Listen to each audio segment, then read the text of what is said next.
Hi there makers and welcome back to Minerva. I'm Annie. And I'm Gavin. And this week we're diving into episode 4 of the Great British Sewing Bee. And this week was Korea week and they had a guest judge on this week just to help them out with some of the pattern challenges. But before we dive into it, Gavin, what are you wearing? Thank you for asking. Today I am wearing, this is a McCall's 6044 shirt. I've made quite a few of these. It's super shirt pattern. And this particular one is made in our Minerva exclusive cotton poplin. And this particular print is Blazing Bengals, because I love a tiger. And apparently a tiger is like quite auspicious in Korean. So did it intentionally, very intentionally. And yourself? This week I'm wearing the True Bias Roscoe dress in our Celestial Motion Viscose Chalet. Beautiful it is too. So before we dive into the video, if you haven't watched episode 4 of the Great British Sewing Bee yet, pause the video, go back and watch that because there will be some spoilers coming up.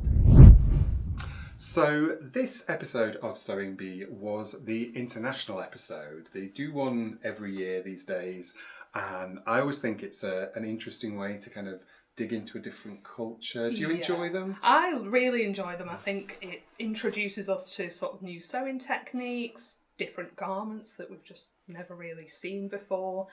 So yeah, I think it's really interesting, and I think it kind of levels the playing field, I think, for the sewers, because they're all getting stuck into garments that they've probably not really done before, techniques they've not done before. That's what I really like about it, is it does ensure that pretty much none of them will have sewn these garments before, so no one's getting a little technical advantage there. Well, this time round it was Korean week, so we had guest judge Udon Choi, who is a Korean fashion designer specialising in architectural tailoring and women's wear. So I think he brought a Korean technical eye to it, which I think is very welcome. So for the pattern challenge, the sewists were tasked with making a Jeogori. So this is a kind of traditional style jacket, part of the traditional Korean hanbok.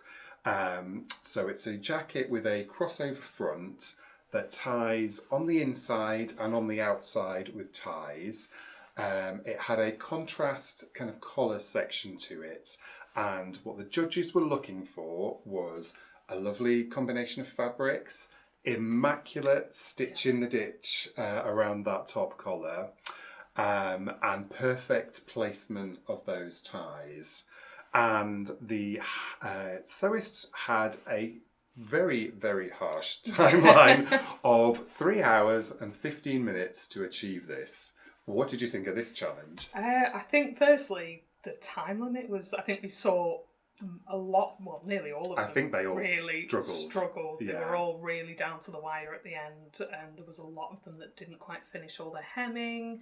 A lot of them were rushing, so I think it was a very short time limit to tackle a garment that you're not familiar with as well. I feel like had they done something with such a short time limit in the first couple of weeks, it would have been so cruel. I feel like at this point, I wonder if they'd almost like knocked it down a little bit, because they're like, we want to really put them through it. Really tested them this week. And it certainly tested them. Oh yeah. So what did you think? Who stood out to you? I mean, Kit's definitely stood out to me.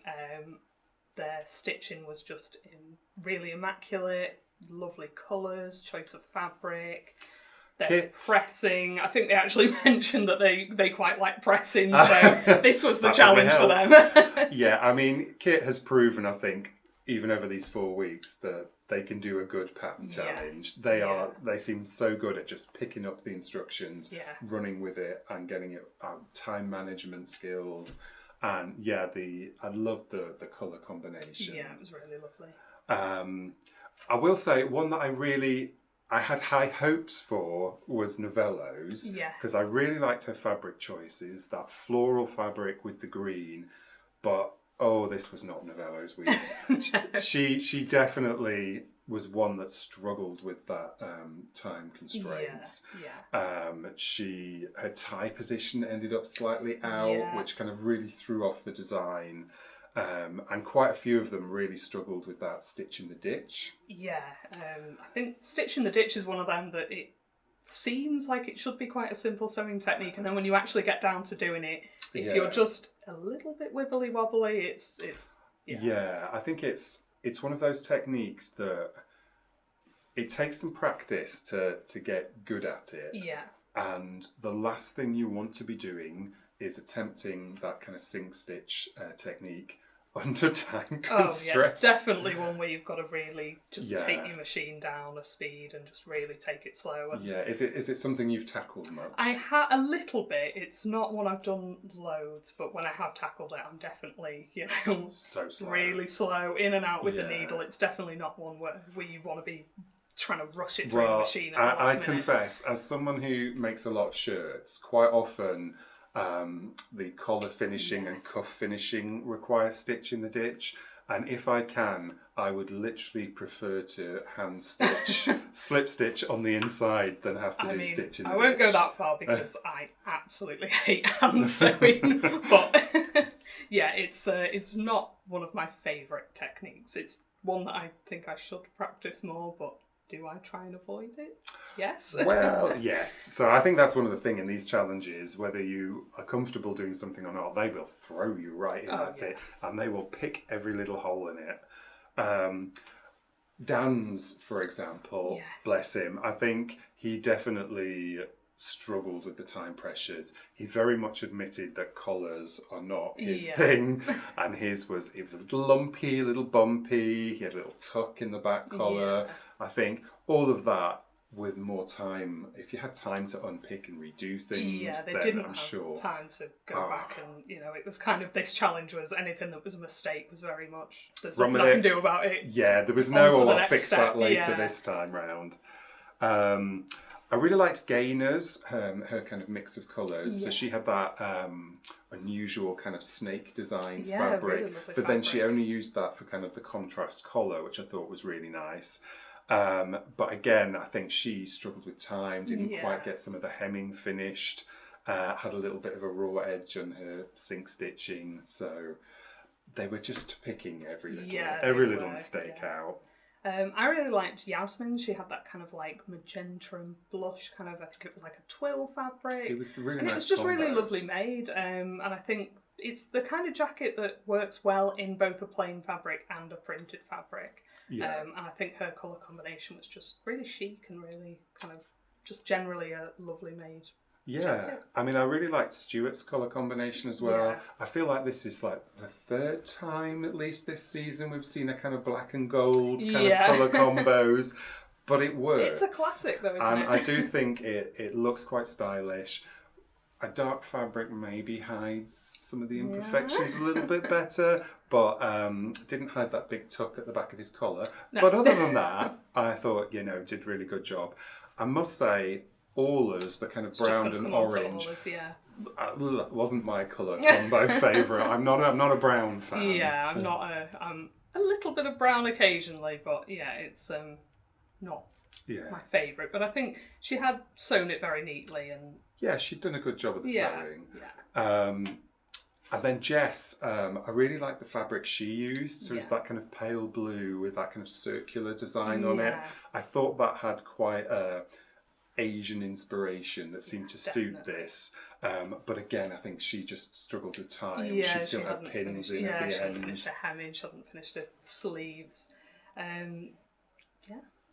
But so what would have been your colour inspirations for this challenge? I mean, like I say, I really love kits. I thought it was really bold, I love the bright colours. So I think I would have gone for our Colour Chase linen cotton. Just get it out. So the linen cotton, I've actually worked with our linen cotton fabric, and it presses beautifully, which is obviously something they really liked for this garment. You need something that's going to press really crisp, didn't they? Yeah. So I think I would have gone main jacket in this, just really bold. And those really colours are lovely. Yeah, it's a really lovely one. And there's loads of different colours that you can pick out for that contrast collar as well. I would have picked out the pink because I love a bit of pink. So I would have gone for a nice, bit more of a structured fabric for the collar. This is our core range cotton canvas. Lovely bright pink colour, as you can see. Yeah, that's a lovely and it combo. Just combos really nicely with that colour chase linen cotton. Okay, so what would you have sewn your Jeogori in? Well, I was very tempted to go down Novello's route and pick something floral, something like our fragrant field linen cotton. Yeah, it'd be lovely for like a spring layering piece. Yeah, I think that's really pretty. But I was kind of wooed in by Gaynor and Dan's, where both of those used a solid colour as the base with that kind of patterned pop around the corner. So what I decided to go for was this lovely Minerva core washed, heavy stone washed linen, and this is in our lavender colourway. It's a lovely colour and the texture on that is just so you won't be able to see it on video, but this has got the most amazing texture to it. It's kind of like it's almost like a hexagonal kind of going in all kind of diagonal directions, and it just gives it a real. It's got a mix of kind of crispness and softness, which I think is really nice in a jacket. It's a nice weight as well. It's not doesn't feel too heavy. It's not heavy, but it feels substantial. Yeah, that's what I was looking for. And yeah, I absolutely love this fabric. And then I would use, I think, with this something like Paint Parade, and this is our organic cotton poplin, and I just think the colours in this are so lovely. You've got all these different tones to play with, and I think this would go really nicely with the lavender because you've got the pinks, the purples. It's almost like a soft purple in the background. I think that would be a really lovely combo together. So if you wanted to make your own Jeogori at home, we've got a few patterns that we think would be a good starting point. None of them are really authentic to that full style that they showed, that full Korean authenticity, but I do think these would be a lovely starting point. So I think this one is the best of all. This is the Assembly Line Wrap Jacket. Now this has a lot of the features that we saw in the Jeogori pattern and the pattern challenge. So it's a wrap over style that ties with a belt at the side. It's got that collar detail running through it, so it's perfect if you want to bring that contrast through to it. Again, it's a long sleeve design. It's got that deep hemband to it as well. With this one, you've got the option of pockets if you want to include that. And I think if you wanted for a jacket that was a little bit more like the one they had on the show, you could crop that design quite easily. Maybe leave off the lower pockets. But I think it's a lovely style. And I think that would work quite nicely unisex as well. Yeah, definitely. So I think that's a lovely option. Yeah. And then the other one we've got is the paper cut Juno jacket. So this one is more of it ties at the front, so it's not quite as got the side tie detail, but it's got that kind of thick collar. So again, you could do a contrast fabric. You've got little I'm not quite sure what style of pockets they're called. Yeah, they're quite unusual, I think. The Juno, it's almost like has an origami pocket. So it's got kind of like two layers to it. There's almost like an inside and an outside. Yeah, so they're almost like quite hidden, like secret little pockets in there. You've got some nice top stitching details. And yeah, again, it's an unlined jacket, so you could make it quite lightweight for spring, nice layering piece. And yeah, I think it's just a really lovely pattern. So next up was the transformation challenge, and this week the sewers had 90 minutes to transform Tae Kwon Do outfits into just a completely different garment. So they were allowed a top and trousers, and then they had 5 different coloured belts, and they all got given the same kind of stuff for this transformation challenge. I really liked that with this one, that it was a leveller. Everyone had exactly the same to work with, so you really got to see people's thought processes and the different ways, and it was a really varied mix. It was really varied. I think one thing I noticed was some of them didn't use all the colours of the belts, And I think personally for me, if Patrick and Esme have given me 5 different colour belts, I'd probably try and make sure to incorporate them all. Well, I think one thing they did make clear was that they wanted the belts to be a showpiece of it. And I guess if we start digging in, Novello's, she came last in the transformation challenge, and I could see why. Yeah. Because for hers, she just used one colour of the straps. Yeah. Really as just like a strap to hold up a skirt. And it was a bit plain. I don't think it was didn't have the wow impact that they were looking for, or the colour they were looking for. Yeah. But I think the fabric and the time limit that they had to work with those fabrics is quite difficult. I mean, a lot of them struggled with kind of bent needles, broken needles. Oh yeah, I mean, I think the look of the judo belts, the taekwondo belts, was really striking. The colours were bold, but those are thick. They are thick. I think I think it was Yasmin was really smart in that she'd laid hers kind of side to side and then zigzagged across the two, which allowed her to almost create a fabric for them without trying to layer up one on top of the other. Yeah. I think anyone who tried to do that, that's where you kind of ran into trouble. I think Dan bent a needle. Yeah, I think he was trying to layer up kind of multiple belts, and it just... Yeah. I think Ola kind of had a similar idea. So she had that dress with kind of the almost like open sides, and she'd done a similar sort of thing of kind of like laying them side by side. She had like one stitch. I mean, they did comment that it was probably a little bit fragile. Yeah, I do think one like big breath out, she might have popped all the way down the side. And your dress would be coming off. But yeah, I really liked the kind of idea that she had going on of kind of the different colours, kind of I think she probably could have needed to do is if she just had, say, like a ribbon that ran down it and was able to kind of attach them all to that ribbon, or even just like a strip of the taekwondo outfit might have kind of done that. Yeah. But I love the fact that she used so many different colours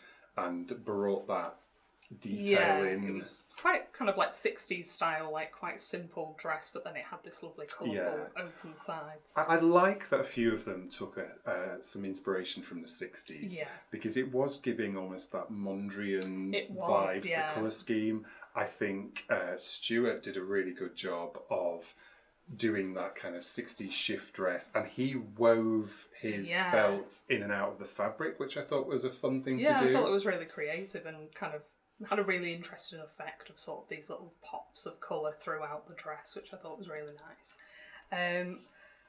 Jess's, again, she was similar to Novello. She just used the kind of black belt with the white fabric, and I think it had a sort of classic look to it, black and white, monochrome. You can't really go wrong. Yeah. But when they've given you all these lovely colour belts... I don't think it was what they were looking for, and I don't think the construction was as good as some of the other garments. No. So I think faced with good construction and that bright colour, I think it was fair that she was probably towards the bottom. Yeah.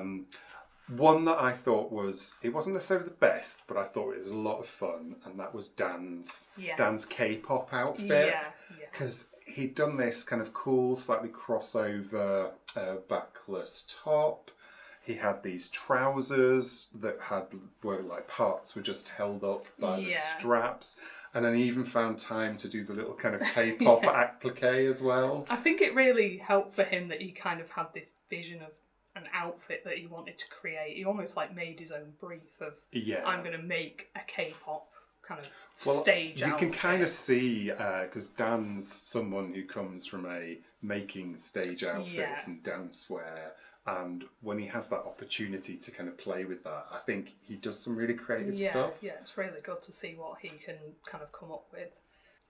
So another one that I really liked was Yasmin's. I think it was quite simple in that she only created a top, whereas everyone else had kind of created outfits.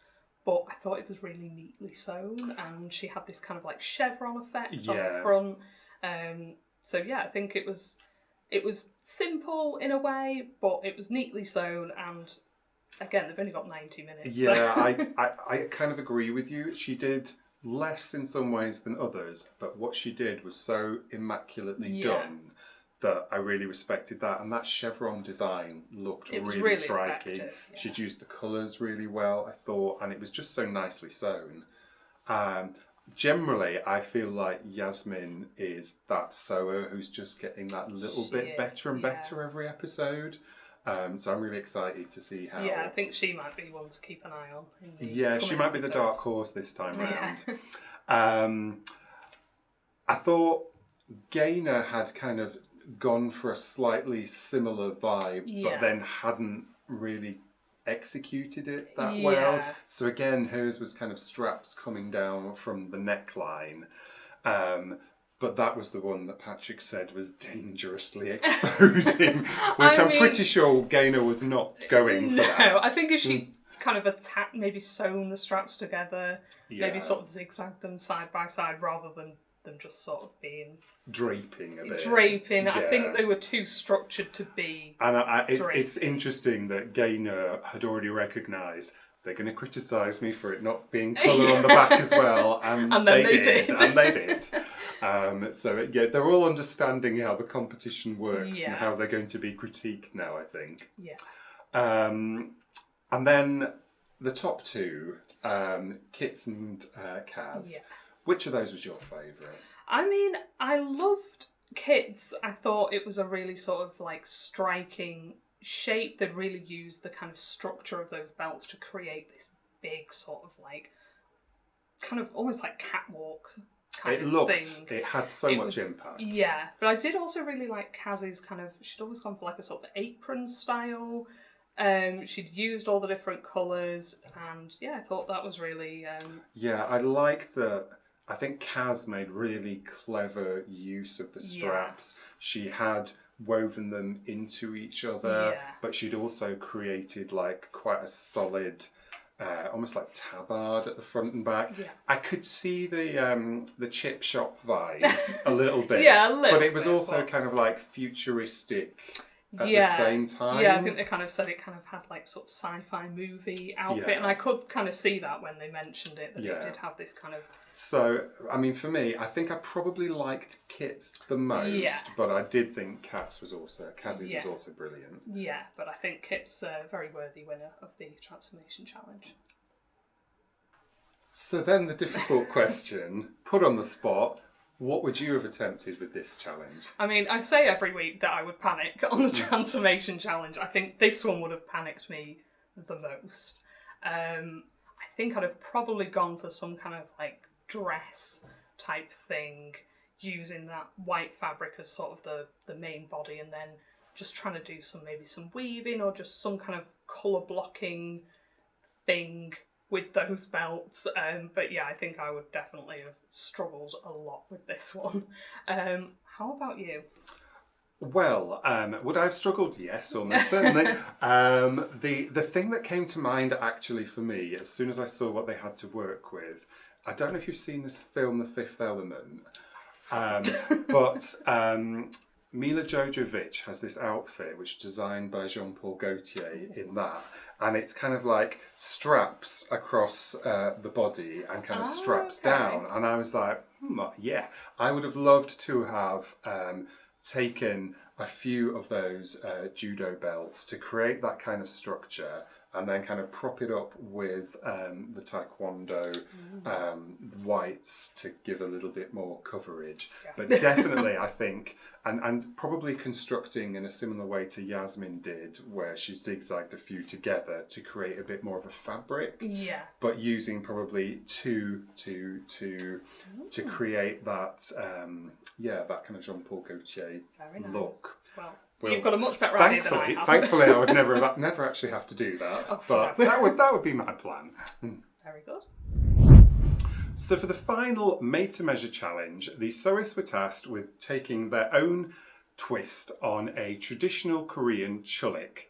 Now, this starts life as a military-style jacket for men, and has been reimagined over the years, and is now something that's inspiration for elegant women's wear. So it's definitely something that gave the sewists a lot of opportunity to put their own twist on a design. And then they had 5 hours to make their transformation and make sure it fit their models perfectly. What did you think of this one as a challenge? I thought this was really an interesting challenge. They kind of had a lot of room to be quite creative with what they did. So it was kind of any garment they wanted, really, as long as it was inspired by that traditional Cheollik kind of design. So it had like the sort of wrap feature and the pleats, and then I think beyond that it was kind of do whatever you want. I think this was an interesting one in terms of their starting point, how they interpreted it. It's difficult to know how this one was maybe being judged, because I'm like, did they want something to look like a Cheollik? Did they want it to be inspired by but a bit different? Yeah. And I think there was a real mix of takes on it. And I thought a real interesting selection this time. Yeah, I thought it was interesting how some of them went down the sort of very military-inspired route, and then others just kind of went down the sort of route of kind of a day-to-day garment that had that kind of Cheollik inspiration. So I really liked Stuart's. I thought he'd kind of combined the Korean military elements with sort of traditional British military elements, and he'd gone for that kind of Cheollik inspired trench coat. I thought it was an unusual way to go with it, and I think he interpreted the brief in maybe the most creative way. I mean, I love a trench coat, and I think bringing in some of those elements that you see in a trench coat of like the storm palettes, panels, and all the extra guards and stuff you get, and then doing it in that heavy denim, I think was really inspired. It just that I see what kind of Patrick felt that the waist was sitting kind of almost too low. It made it look heavy, but I thought it was a really nice idea. And I thought he'd executed it well. It was just not very neatly sewn. I think if he'd just kind of maybe shortened the torso parts of the pattern, that it would have just kind of lifted it a bit more and just really finished it off nicely. But I thought, it was a really creative kind of route to go down. And then I thought Gaynor's was so beautifully done. It was lovely. She'd made such a lovely take on it. I think hers was quite traditional in some senses, but kind of really wearable. I think what she'd created, you could almost see in Marks and Spencer's, and people would absolutely buy that. Yeah, it was lovely. It was a really elegant elegant. It was this beautifully pleated kind of skirt, and then she had the wrap style jacket in that almost like seed print linen. I thought her choice of fabrics was really nice. They really showed off her lovely sewing.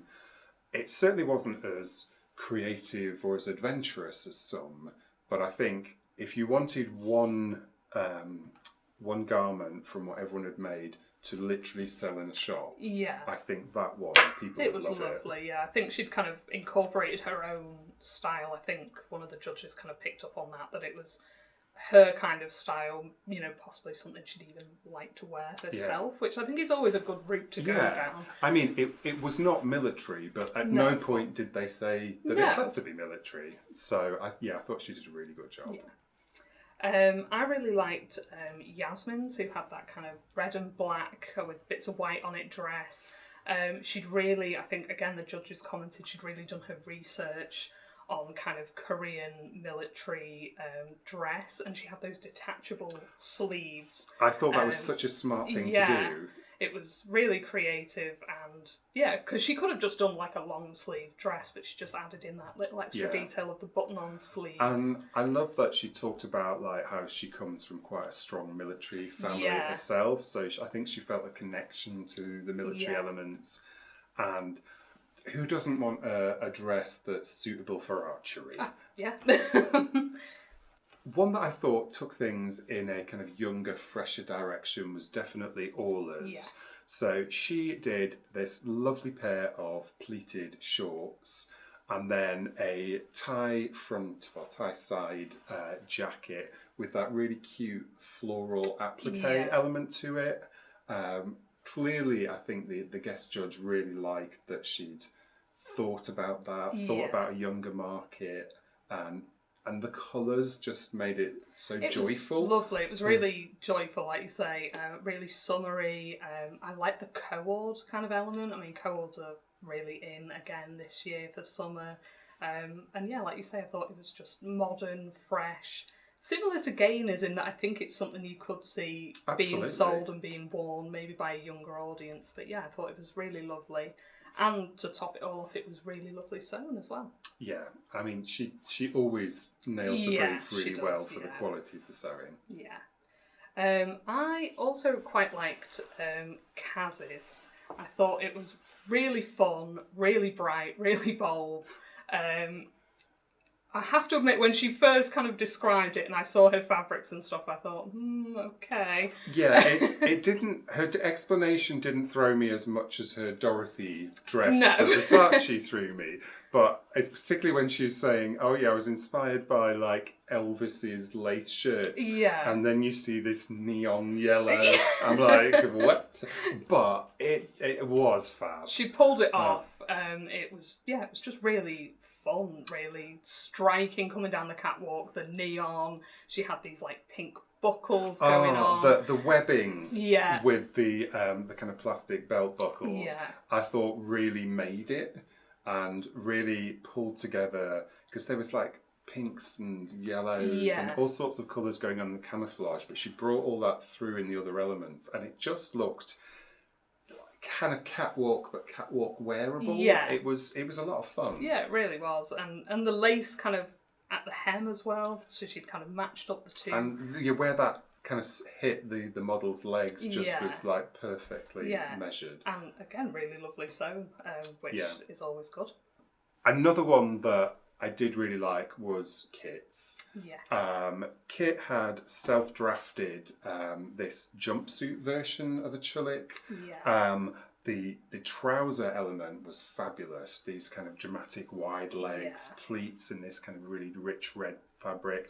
I loved the kind of double wrap he had going on the model. I think they'd really thought about the balance of that, and it gave that kind of slightly military look to it, but also kind of looked like a really cool henchman from some like sci-fi movie.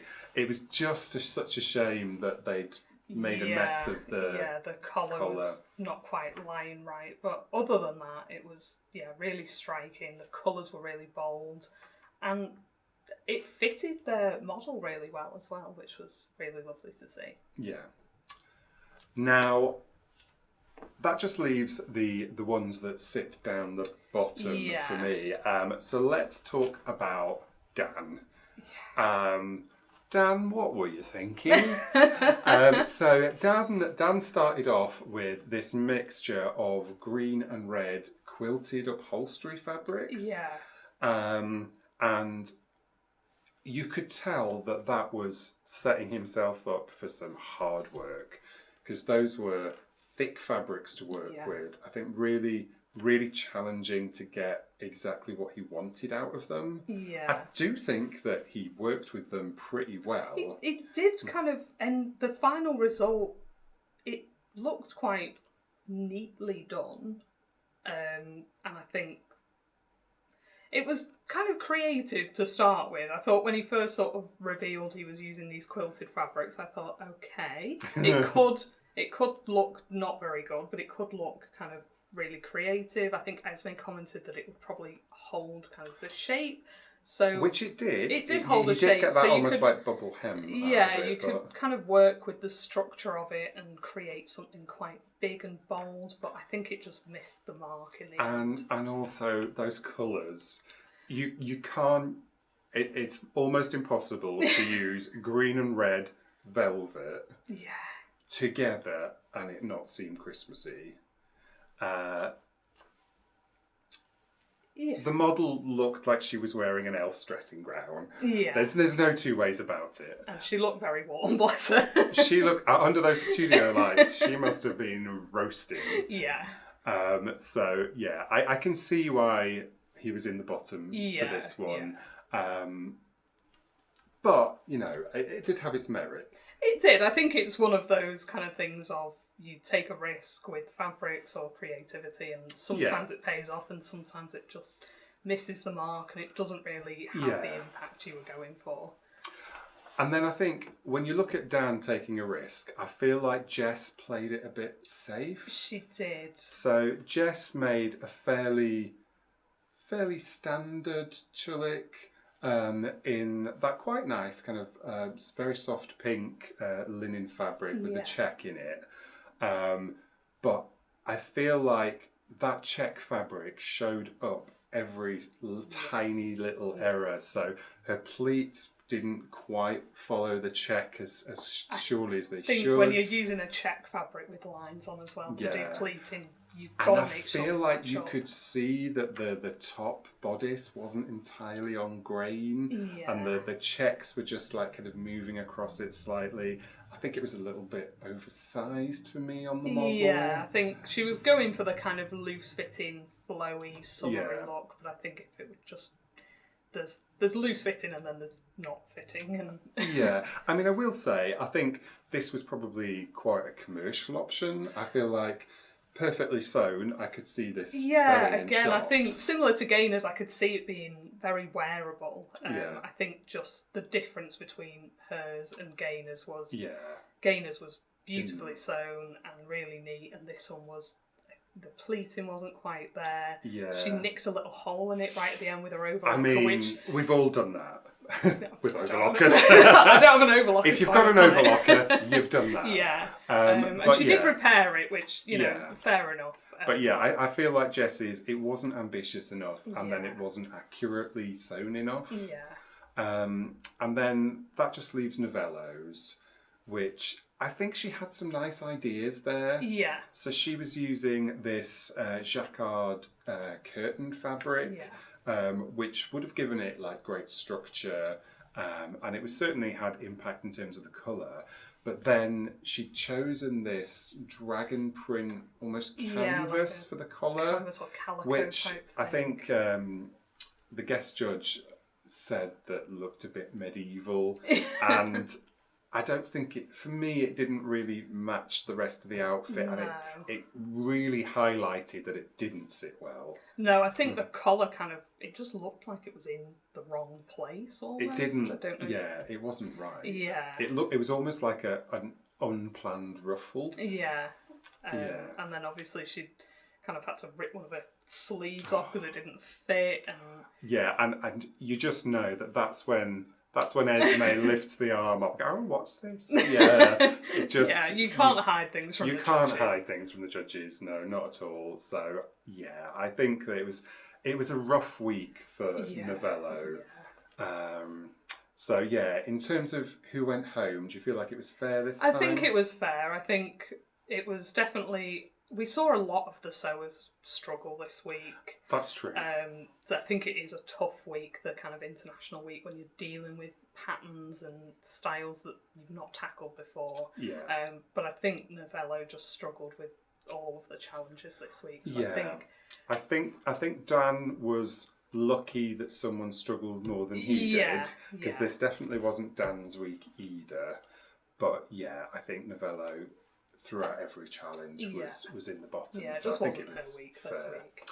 And in terms of garment of the week, definitely. I mean, I loved Kaz's kind of made to measure. It was striking coming down the catwalk. It was fun. It was creative, and it was really well sewn. So I think it was a well-deserved garment of the week. I have to agree. I absolutely loved the combo. I'm an absolute sucker for a print, and she nailed the print brief whilst also bringing in all these other elements. I will say a close second for me, and my kind of rising star of the week, was Yasmin. Yes. I feel like she was most respectful, I think, of the history. Yeah. Whilst also putting her own twist on it. So I thought hers was excellent. Yeah. But kudos to Kaz. Great outfit. So, if you were tackling the Made to Measure challenge this week, which direction do you think you'd take it in? I think this is a really difficult one to know where to start, because I feel like you're given an iconic garment and then say, do something like this, but different. Yeah. Or not too different, but a bit different. So yeah, I think that's a difficult one to start. But what I thought I would do is a two-piece kind of wrap top and trousers combo. So for the top, I like the look of New Look 6601. So this is a wrap top with 4 different options. So it wraps over to one side. You can either do it with buttons or ties. You've got different sleeve options. But I think what I would do is the sleeveless option. So it's almost like a vest top. Ooh. But definitely keep the tie side detail. But I would also look to add in that collar detail that we kind of saw is a little bit more authentic. So I think I would do like a kind of hack version of that. So for fabric, I was looking it up, and tigers apparently symbolise bravery in Korean culture. So I think for something inspired by the military, I thought, need a bit of a tiger print. Yeah. And also, I like a tiger print. I also like a tiger print. So what I thought I would go for is this. This is our Tiger Kingdom print. And this particular colourway, this is the black colourway, and this one's called Sumatra. And so this has got a black background with tigers lurking in amongst kind of foliage. And this is on our Ecovero Viscose Twill, which I think it's a little bit more structured than a viscose chalet, but not as structured as, say, a cotton. No. So I think it will give you a little bit more structure to work with for that kind of wrap and tie detail, but still give you a little bit of swish to it. Yeah, it's got a nice drape to it. That. Yeah, and I just love the print. Yeah, it's a gorgeous print. And then for the trousers, I was going to go with McCall's 8588, which is, I think it's a fairly recent release. And this one, it's a gender inclusive pattern. So works for pretty much anyone. But it's got these fabulous kind of pleated trousers, and I would go probably maybe a little bit wider with the legs, really kind of accentuate that, try and get that really crisp pleated detail. And for fabric, I would go with our Blades textured cotton linen. Now, I've just made a pair of trousers in this fabric, and it's so good for trousers. It's got such a great weight to it, it's crisp and easy to sew with. And it's still got swishability to it as well. But it's going to hold those pleats if you kind of... Well, yes, this is what you want. Something that's going to give you kind of that dramatic pleat to it. Yeah. And this particular colourway is the Aurora Burnt Orange. Ooh. So I thought, rather than go the full red and black, go slightly softer with it. Yeah. And then I would use this fabric, I think, for that collar detail and the ties on the top as well. Yeah, because we know Esme and Patrick like things to... They like a coordination. Match it up, so, yes, match the top and bottoms. And what would your choice have been? So I think kind of inspired by Orla's kind of little co-ord set, kind of like a modern summery set, I'd go for McCall's 8454. So this is actually like a jumpsuit, so kind of inspired by kits as well, but like a play suit style. It's got this kind of wrap over top, and then if you go for view B, it's got this like pleated detail. It almost looks like a skirt kind of thing. Oh, nice. So you've got like a skirt front, but then you've got the safety of shorts, I think, which is always good. So yeah, and it's got this nice little collar. I'd maybe extend it down again to get that kind of Korean style collar. And I think I would go for kind of going with the military theme of a kind of khaki colour, but I do love a print. I would go for our Byzantium Streets soft crepe, which is just, it's got this kind of khaki colour, but you've got this lovely print of like sort of architectural design in there. So it's going to be nice and soft and swishy for a play suit, but again, it's going to hold those pleats quite nicely. And yeah, I think that would be lovely. That kind of little play suit in that. It's going to give that kind of safari suit, slightly jungly vibes to it. But yeah, I think with just those little extra details and that tie, the pleats, that'd be lovely. Yeah. Now, what we did see this week is a lot of the makers choosing to draft their own patterns. And I know Kit said that they literally draft all their made-to-measures themselves. I can see why, particularly on a challenge like this, because it just gives you that freedom to explore your own ideas without the restrictions, not also the help of a pattern, but it means you've got that kind of freedom to build things to a person's specific dimensions. Now, if you want to learn how to pattern draft yourself, we have got a fabulous range of videos that are completely free to watch right here at Minerva.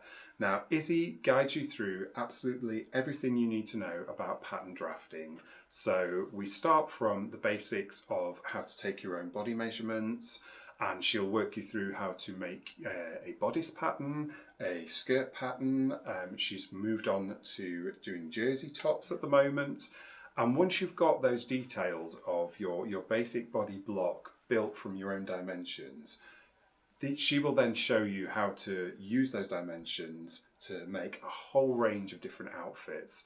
And I find it fascinating. Have you ever tried pattern drafting? I haven't. It's one that's on my list to try because I think it would be so fun to just be able to have the creativity to just basically do whatever I want. And I think also it would probably help with fitting commercial patterns if I had a block that I knew this fits me exactly. I think that's one of the great things about it. And then I can take sort of the commercial patterns and do my adjustments and make everything fit perfectly without having to sew up a million twirls. Yeah.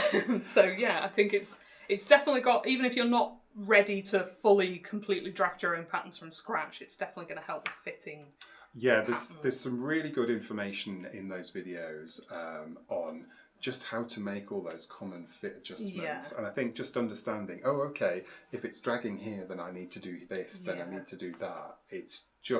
I think it just gives you those skills to really hone your fit and improve that. Now, if you'd like a little bit more support in addition to those videos, this year's Great British Sewing Bee is supported by this fabulous little book. Now this year, rather than giving patterns inspired by the series, there's a pattern drafting guide. So this little book will teach you, like Izzy, how to make all the basic measurements, how to take your measurements, and how to build your own blocks, and then use those to make a whole range of different patterns that are all fitted exactly to your body measurements. So it's a lovely way of getting started. If you like to have something to read alongside the videos, maybe use this alongside Izzy's videos. We sell this right here at Minerva, so we'll link this down below with the rest of the products featured in this video, so you can pick up a copy for yourself and learn to pattern draft today. So that's a wrap for episode 4 of the Great British Sewing Bee. What did you think? Let us know in the comments below if there's anyone you're kind of keeping an eye on. Who's your dark horse of the competition? Did you think the garment of the week that won was the right choice? And did you think that the sewer who went home was, again, the right choice? So next week is Reduce, Reuse, Recycle week. Oh, nothing like recycling a theme. But it is a favourite. It is, and I think it's one that I think is important to kind of focus on. We all end up with loads of scraps and stuff, so there are some good ideas about reusing your scraps, using up your stash. Yeah, and we all want to think a bit more sustainably with our sewing. Yeah, I think sewing definitely lends itself to being sustainable as opposed to fast fashion. So I think it's a good one to focus on. So next week the sewers are tackling a zero waste jacket. Have you ever sewn a zero waste pattern? You know, I have a zero waste pattern in my collection with the full intention of sewing it at some point. So I'm interested to see how they do on this one, and maybe it'll inspire me to finally dig out those instructions and try one for myself. Yeah. And then they are upcycling tents. I think abandoned tents, probably from like festivals and stuff, into festival wear. Yeah. I can see why they're doing this, because I know thousands of tents just get abandoned at festivals. Yeah, you always see kind of after Glastonbury or something, the fields after Glastonbury just full of discarded tents. So, I mean, if you're a festival goer, what better way to upcycle your destroyed tent into your festival wear for next year? And then in the pattern challenge, in the made to measure challenge even, they are giving new life to garments. They're calling it like a make, do and mend made to measure. So I'm interested to see what the actual brief is for that and how they tackle that one. Because it sounds like a transformation challenge. It does. So it'll be like how they spin that Yeah. to do like an elevated transformation challenge. Yeah, I think this could be so broad in terms of what you do with it. So yeah, who knows? We'll have a look and see next week. So make sure you're subscribed to our YouTube channel so you don't miss next week's video when we'll be catching up with episode 5. And we would love to see any makes that you've made if you've been inspired by any of the episodes of Sewing Bee. So create a free account on Minerva, share your makes. They don't need to be in our fabrics, they don't need to be in our patterns. We'd just love to see what you've made. We want to see everything. Yeah, we want to see everything that you've made. Share them with the community. Get some hints and tips. It's a really, really friendly community and we would love to see you there. So that's all from us this week and we will see you next week. Bye.